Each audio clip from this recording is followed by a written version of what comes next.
दोस्तों आज के इस वीडियो में आप लोग ये सीखने वाले हैं कि बहुपद कैसे पहचानते हैं। यानी कि अगर आपको व्यंजक दिया गया है और अगर आपको बताना है कि वो व्यंजक बहुपद है कि नहीं है, तो आप लोग कैसे पहचानेंगे। जैसे आप लोग देख सकते हैं कि ये सब व्यंजक है। अब व्यंजक क्या होता है इस वीडियो में आप लोग ये भी सीखेंगे। तो ये सभी व्यंजक है, तो आपको बताना है कि इनमें से कौन कौन व्यंजक बहुपद है और कौन कौन व्यंजक बहुपद नहीं है। तो देखिए ये जो वीडियो है ये बहुपद के ऊपर ये पहले वीडियो है, तो आप लोग इसे अच्छे से समझिएगा क्योंकि आगे आने वाले वीडियोस में मैं आपको बहुपद का गुणा बताऊंगा, बहुपद का जोड़ बताऊंगा, घटाना बताऊंगा, बहुपद का भाग बताऊंगा।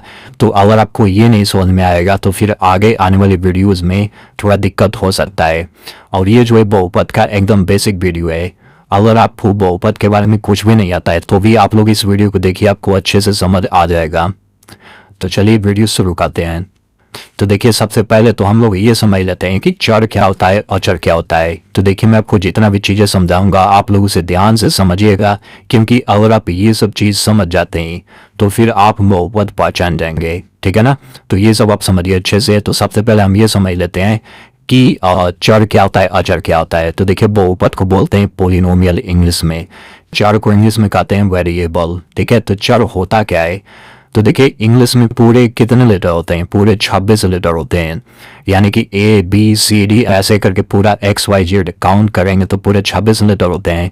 तो उन सभी इंग्लिश वाले लेटर को हम लोग चर कहते हैं, ठीक ना। यानी कि ए को चर कहेंगे, बी को चर कहते हैं, सी को चर कहते हैं, एक्स को चर कहेंगे, वाई को चर कहेंगे, जेड को। यानी कि चर कितने होते हैं, पूरे 26 चर होते हैं, इनको हम चर कहते हैं। अब अचर क्या होता है, तो देखिए अचर को इंग्लिश में कहते हैं कॉन्स्टेंट।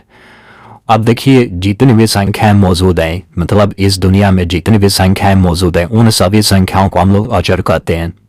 चाहे वो पूर्ण संख्या हो, चाहे वो परिमेय संख्या हो, चाहे वो अपरिमेय संख्या हो, चाहे वो प्राकृतिक संख्या हो, उन सभी संख्याओं को हम अचर कहते हैं। जैसे देखिए 5, 3, 2 इन सबको अचर कहेंगे, -5 को अचर कहेंगे। यहाँ पे देखिए √3 अपरिमेय संख्या है तो इसको भी हम लोग क्या कहेंगे, अचर कहेंगे। ये भी अपरिमेय संख्या है, इसको भी अचर कहेंगे। ये परिमेय संख्या है, इसको भी अचर कहेंगे। ये आपका पूर्णांक है तो इसको भी अचर कहेंगे। मतलब आप इतना बस समझिए कि जितनी भी संख्याएं मौजूद हैं उन सभी को हम अचर कहते हैं, ठीक है। तो आई होप आपको समझ आ गया होगा कि चर क्या होता है, अचर क्या होता है। अब हम लोग समझ लेते हैं व्यंजक क्या होता है और फलन क्या होता है। तो देखिए व्यंजक को हम लोग कहते हैं एक्सप्रेशन इंग्लिश में, और फलन को इंग्लिश में कहते हैं फंक्शन। अब देखिए व्यंजक कहें या फिर फलन, ये दोनों एक ही चीज़ है, ठीक ना। व्यंजक और फलन ये दोनों एक ही चीज़ है। हम व्यंजक को फलन कह सकते हैं, फलन को व्यंजक कह सकते हैं। अधिकतर आपको व्यंजक शब्द का यूज मिलेगा, ठीक है। तो आप अब हम समझ लेते हैं व्यंजक किसे कहते हैं। तो देखिए चर आप समझ गए, अचर समझ गए। अब देखिए गणित में जो होता है 4 चिन्ह होता है, प्लस, माइनस, गुणा और भाग, ठीक है ना। ये 4 चिन्ह होता है, जोड़, घटाना, गुणा, भाग। तो आप इतना समझ लीजिए कि अगर हम लोग इन तीनों का यूज करके यानी चर, अचर और ये चारों चिन्हों का उपयोग करके अगर हम कुछ भी लिखते हैं तो उसको हम व्यंजक कहते हैं। एग्जाम्पल के लिए अगर मैं यहाँ से, चलिए मैं यहाँ से x ले लेता हूँ, ये मैंने x ले लिया, ठीक है। और यहाँ से मैंने माइनस का चिन्ह ले लिया और इसमें से मैंने ये 2 ले लिया। अब देखिए x - 2 ये जो मैंने लिखा इसे हम लोग क्या कहेंगे, व्यंजक कहेंगे, ठीक है। चलिए एक और एग्जाम्पल ले लेते हैं। मान लीजिए मैंने इसमें से -5 ले लिया, ये -5 ले लिया। अब यहाँ से मैं क्या ले लेता हूँ, यहाँ से मैं y ले लेता हूँ, ये मैंने y ले लिया। और चलिए मैं यहाँ पे ये 3 जो है ना मैं यहाँ पे ऊपर लगा देता हूँ यानी घात के रूप में। फिर इसके बाद हम चलिए ये प्लस का चिन्ह ले लेते हैं। फिर मैं इसमें से क्या ले लेता हूँ, चलिए d ले लेता हूँ, तो ये मैंने d ले लिया। अब देखिए इन तीनों को मिला करके मैंने ये लिखा, तो इसे भी हम लोग क्या कहेंगे, व्यंजक कहेंगे, ठीक है ना। और चलिए कुछ और एग्जाम्पल ले लेते हैं। मान लीजिए मैंने ये नहीं लिया, √3 ले लिया। अब यहाँ से ये मैं भाग ले लेता हूँ यानी कि यहाँ पे बटा ले लेता हूँ। अब इसके बाद मैं क्या ले लेता हूँ, चलिए b ले लेता हूँ, तो मैंने यहाँ नीचे b ले लिया, ठीक है। अब मैं क्या करूँगा, चलिए इतना भी लिखते हैं, तो इसको क्या कहेंगे, व्यंजक कहेंगे। तो बस आप इतना ही समझिए, इन तीनों को मिला करके हम बहुत कुछ लिख सकते हैं। तो हम जितना भी कुछ लिखेंगे उसको क्या कहेंगे, उसको व्यंजक कहेंगे, उसको फलन भी कह सकते हैं। अब ये जो लिखा है x-2, इसको हम लोग व्यंजक भी कह सकते हैं, फलन भी कह सकते हैं। अब ये जो लिखा है इसको भी हम लोग व्यंजक भी कह सकते हैं, फलन भी कह सकते हैं, ठीक है। तो यहाँ पे आप लोग इतना समझिए कि ये सब जो आपको दिया गया है, ठीक ना, ये सब जो आपको दिया गया है ये सब व्यंजक हैं। अब व्यंजक क्यों है, क्योंकि जो यहाँ पे मैंने लिखा था, देखिए चर, अचर और ये चारों चिन्ह, इन तीनों को मिला करके ये सब लिखा गया है, ठीक है ना। तो इन सभी को हम लोग व्यंजक कहेंगे। लेकिन हमारा इस वीडियो का मेन टॉपिक क्या है कि हमें ये बताना है कि इन सभी व्यंजक में से कौन बहुपद है, कौन बहुपद नहीं है। तो मैं यहाँ पे आपको एक बात बताना चाहता हूँ कि इसमें से जितना भी व्यंजक है, कुछ व्यंजक बहुपद होगा, कुछ व्यंजक बहुपद नहीं होगा। यानी कि सभी व्यंजक बहुपद नहीं होता है, इसमें से कुछ ही व्यंजक होगा जो बहुपद होगा और कुछ व्यंजक ऐसा होगा जो बहुपद नहीं होगा। तो हमें वही चीज बताना है। तो यहाँ पे देखिए आपको बताना होगा कि कौन सा व्यंजक बहुपद है, कौन सा नहीं है। तो ये बताने के लिए आपको एक चीज और समझना पड़ेगा, पूर्ण संख्याएं। तो देखिए पूर्ण संख्याएं क्या होती हैं, इसको इंग्लिश में कहते हैं होल नंबर्स। अब देखिए 0 हो गया, फिर गिनती वाली सभी संख्याएं 1 2 3 4 5 6 7 8 9 10, ये गिनती ऐसे ही आगे आती जाएगी। तो इसमें जितनी भी संख्याएं मौजूद है उन सभी संख्याओं को हम लोग क्या कहते हैं, पूर्ण संख्या कहते हैं। जैसे 3 को पूर्ण संख्या कहेंगे, 4 को पूर्ण संख्या कहेंगे, 0 को पूर्ण संख्या कहेंगे, 1000 को पूर्ण संख्या कहेंगे, क्योंकि 1000 इसमें आएगा ना आगे। तो जितनी भी संख्याएं मौजूद है इसमें गिनती वाली संख्या में, उन सभी संख्याओं को पूर्ण संख्या कहेंगे और 0 को भी पूर्ण संख्या कहते हैं, ठीक है। तो आई होप आपको समझ में आ गया होगा। तो आप समझ गए होंगे पूर्ण संख्या क्या होता है। अब हम लोग आते हैं कि कैसे हम लोग पहचानेंगे कि कौन सा व्यंजक बहुपद है, कौन सा नहीं है। तो सबसे पहले हम लोग इसी को ले लेते हैं, 5x पर 2 घात प्लस 3। हमें बताना है कि ये जो है ये जो व्यंजक है ये बहुपद है कि नहीं है।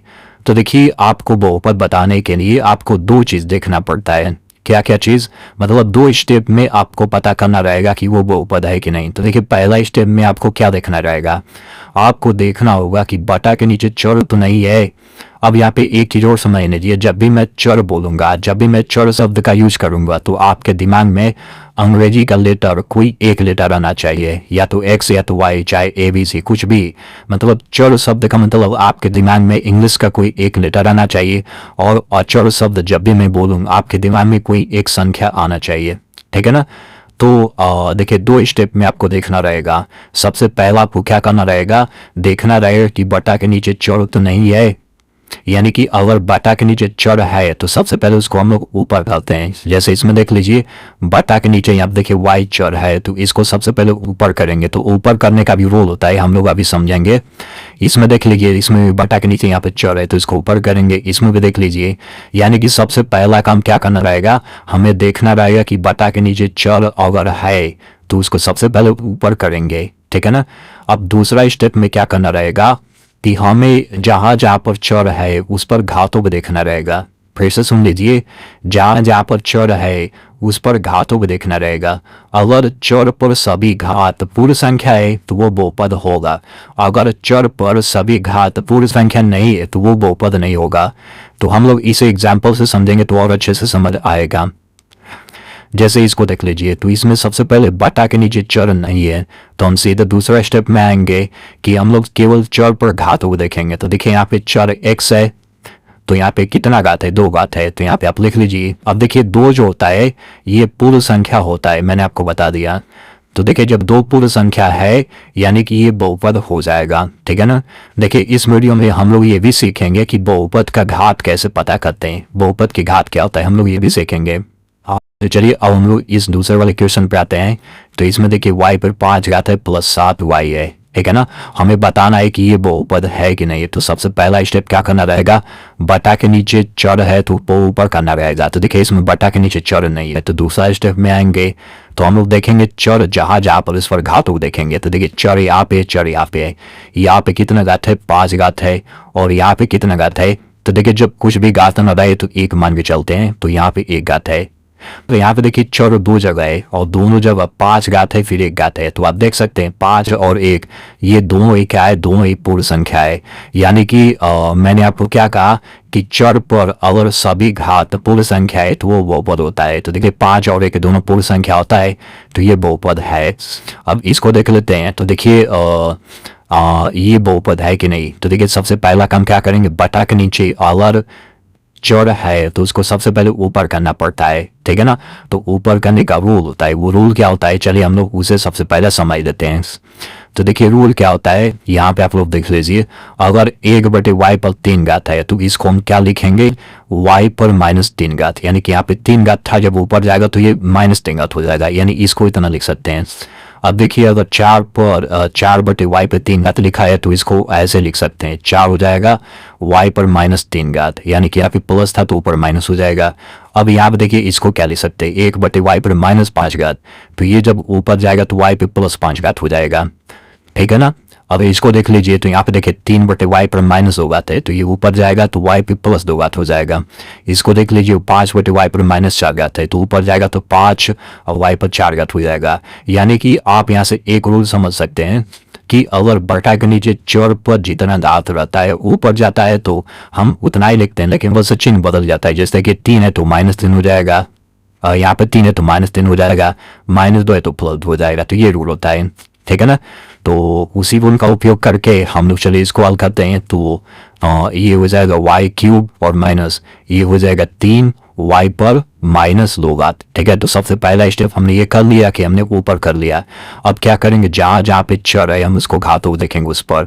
तो यहाँ पे देखिए 3 घात है और यहाँ पे देखिए -2 घात है, तो इसमें आप लोग देखिए 3 तो पूर्ण संख्या है लेकिन -2 पूर्ण संख्या नहीं है, ठीक है ना। लेकिन मैंने आपको बताया था कि चर पर सभी घात पूर्ण संख्या रहेगा तभी बहुपद होता है, लेकिन इसमें केवल 3 पूर्ण संख्या, ये पूर्ण संख्या नहीं है, इसका मतलब ये बहुपद नहीं है, ठीक है ना। चलिए हम लोग इसे देख लेते हैं अब। तो देखिए बटा के नीचे चर है तो सबसे पहले इसको हम लोग क्या करेंगे, ऊपर करेंगे। तो ये हो जाएगा x पर 8 घात -3x पर 5 घात ये प्लस, अब ये ऊपर जाएगा तो कितना हो जाएगा, x पर -3 घात। अब यहाँ देखिए चर यहाँ पे चर यहाँ पे चर यहाँ पे, घातों को लिख लेते हैं तो ये 8 घात हो जाएगा, यहाँ पे 5 घात, यहाँ पे -3 घात। तो देखिए 8 और 5 तो पूर्ण संख्या है लेकिन -3 पूर्ण संख्या नहीं है, इसका मतलब ये भी जो होगा ये बहुपद नहीं है। चलिए इसको देख लेते हैं। तो यहाँ पे देखिए हो जाएगा x प्लस इस पर 1 घात कर सकते हैं, तो ऊपर जाएगा तो x पर -1 घात हो जाएगा, यहाँ पर 1 घात भी कर सकते हैं। तो देखिए 1 घात हो गया -1 घात हो गया, तो एक तो पूर्ण संख्या ये पूर्ण संख्या नहीं है, इसका मतलब ये भी जो होगा बहुपद नहीं होगा। यानी कि आप लोग इस तरह से कह सकते हैं कि अगर बटा के नीचे चर है तो ज्यादा चांस है कि वो बहुपद नहीं होगा, क्योंकि ऊपर आके वो माइनस हो ही जाएगा, ठीक है ना। हमेशा नहीं कह सकते हैं लेकिन अधिकतर यही होगा कि अगर बटा के नीचे चर है तो वो बहुपद नहीं होगा, ठीक है ना। चलिए इसको समझ लेते हैं, हमने रूट वाला भी लिया है। तो देखिए रूट में x है प्लस 2x है, हमें बताना है कि ये बहुपद है कि नहीं। तो हम लोग कैसे बताएंगे, देखिए तो आप लोग यहाँ से ध्यान से सुनिएगा। अगर रूट के अंदर कोई चर आ जाए, फिर से सुनिए, अगर रूट के अंदर कोई चर आ जाए तो हम लोग सबसे पहले वो रूट को हटाते हैं। अब हटाने का भी रूल होता है, क्या रूल होता है, अगर रूट के अंदर कुछ भी लिखा है तो रूट हटाना रहेगा तो 1/2 घात हम करते हैं, यानी कि रूट का मतलब 1/2 घात होता है। तो यहाँ पे रूट x है तो इसका मतलब होगा x पर 1/2 घात। हम रूट x लिखें चाहे x पर 1/2 घात लिखें, दोनों बात बराबर है। ये हो जाएगा प्लस फिर ये हो जाएगा 2x। अब यहाँ पे 1 घात कर सकते हैं। अब यहाँ पर देखिए हम लोग क्या करेंगे, चर पर घातों को देखिए, तो यहाँ पे घात कितना है 1/2, यहाँ पे घात कितना है 1, ठीक है ना। अब देखिए 1 तो पूर्ण संख्या होता है लेकिन 1/2 पूर्ण संख्या नहीं है, इसका मतलब क्या होगा कि ये भी जो होगा बहुपद नहीं है। अब इसको देख लेते हैं, तो इसको भी देख लेते हैं कैसे हल करेंगे। देखिए ये हो जाएगा 3x पे 5 घात फिर प्लस। अब देखिए यहाँ पर रूट में x पर 4 घात है, तो इसको कैसे हल करेंगे। तो देखिए सबसे पहले यहाँ पर देखिए रूट में x पर 4 घात है, तो रूट का मतलब 1/2 घात होता है। तो देखिए ये हो जाएगा x पर 4 घात, ये अंदर वाला हो गया, और रूट का मतलब 1/2 होता है, तो 1/2 घात मैंने कर दिया। अब देखिए 4 घात भी है 1/2 घात भी है, तो घातों का गुणा होता है। तो देखिए 4 घात हो गया फिर पूरे 1/2 घात, तो गुणा करेंगे तो 2 दूना 4 और 2 एकम 2, x पर 2 घात, यानी कि ये जो है ना ये x² के बराबर है। तो हम लोग क्या कर सकते हैं, इसके बराबर एक्स स्टार लिख सकते हैं, यानी कि ये हल करके कितना आ जाएगा एक्स पर स्क्वायर। तो अब आप देखिए चर पर घातों को लिखिए, यहाँ पे चर है यहाँ पे चर है, यहाँ देखिए 5 घात है और यहाँ पे 2 घात है। अब आप देख सकते हैं कि 5 और 2 दोनों ही पूर्ण संख्या होता है, यानी कि ये जो है ये बहुपद है। अब इसको देख लेते हैं, तो देखिए यहाँ पे चर पर 3 घात है, यहाँ पे कितना घात है 2/3। तो देखिए 3 तो पूर्ण संख्या है लेकिन 2/3 पूर्ण संख्या नहीं है, इसका मतलब ये भी जो होगा बहुपद नहीं होगा। अब हम लोग इसको देख लेते हैं, तो देखिए चर कहाँ पे, चर यहाँ पे, चर यहाँ पे घात कितना है 4, यहाँ पे घात है 2। अब देखिए 4 और 2 दोनों पूर्ण संख्या है, इसका मतलब ये जो होगा बहुपद होगा, ठीक है ना। यहाँ पे रूट में 5 है, इसका कोई मतलब नहीं है। अगर रूट के अंदर कोई चर रहता तब हम लोग 1/2 घात करते हैं, लेकिन रूट के अंदर कोई संख्या आ जाए तो उसको 1/2 करने की जरूरत नहीं है, ठीक ना, क्योंकि बहुपद पता करने के लिए हम लोग केवल चर पे घातों को ही देखते हैं। तो आई होप आपको अच्छे से समझ आ गया होगा कि हम लोग बहुपद कैसे पहचान सकते हैं, ठीक है। तो इस तरीके से आप लोग बहुपद पहचान सकते हैं। अब हम लोग ये समझ लेते हैं बहुपद की घात क्या होता है, ठीक ना। बहुपद की घात यानी कि डिग्री ऑफ पॉलिनोमियल, तो इसी चीज को हम लोग समझ लेते हैं। तो देखिए जितना भी बहुपद है यानी कि जो बहुपद होगा उसी में बहुपद की घात हम लोग बताते हैं, जो बहुपद नहीं होगा उसमें बहुपद की घात नहीं होगा। एग्जाम्पल के लिए देखिए ये बहुपद है तो इसमें बहुपद की घात होगा, इसमें भी होगा, लेकिन ये बहुपद नहीं है तो इसमें बहुपद की घात नहीं होगा। तो ये जो बहुपद है इसमें बहुपद की घात क्या होगा, तो देखिए चर पर सबसे बड़ी घात हुई बहुपद की घात कहते हैं। तो देखिए इसमें सबसे बड़ी घात 2 है तो इस बहुपद की घात 2 हो गया, ठीक है। अब इसमें देख लेते हैं, तो देखिए ये बहुपद है लेकिन बहुपद की घात क्या है, तो देखिए हम लोग चर पर घातों को देखेंगे, तो चर पर 5 घात है 1 घात है, तो 5 बड़ा है यानी कि इस बहुपद की घात 5 हो गया, ठीक है ना। अब ये जो बहुपद नहीं है, तो जब बहुपद नहीं है तो बहुपद की घात भी नहीं होगा, ये भी बहुपद नहीं है तो बहुपद की घात भी नहीं होगा। ये नहीं है कि हम लोग कह देंगे कि इस बहुपद की घात 8 है, ये नहीं, जो बहुपद है उसी में घात होगा बहुपद की।